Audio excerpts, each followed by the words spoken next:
Suicide rates have been rising in nearly every state, according to the latest Vital Signs report by the Centers for Disease Control and Prevention. The Granite State has not been immune to this epidemic. Over a 17-year study by the CDC from 1999 to 2016, suicide rates in New Hampshire jumped to 48.3%.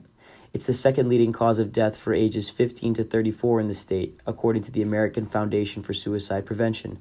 Jodie Lubarsky, the Child, Adolescent, and Family Director at the Seacoast Mental Health Center, believes the state is moving in the right direction. It's been nice in the last few years to see people who are in public positions come forward, talk about their own struggles with mental illness. So I think that education, that willingness to speak about their own struggle really helps with reducing the stigma.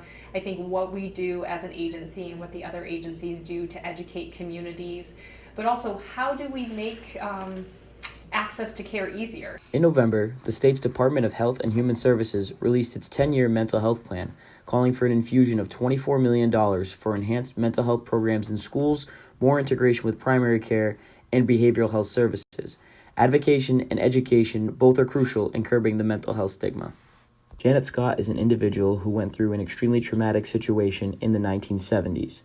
While she was out for a run, she was viciously assaulted. Somebody threw a piece of fabric, a tie, I thought it was at the time, around my neck and began strangling me and threw me to the ground. And so he's on top of me, strangling me like that. And I was convinced that I was going to die there. Approximately 40 years after her assault, she finally found peace in her recovery process at the Seacoast Mental Health Center. The difference this time? Compassion. Great compassion. I believe I've been working with Jennifer since I came here. I feel like I have a sister in her.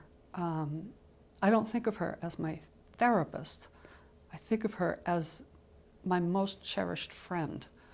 I can tell her absolutely anything, and I do.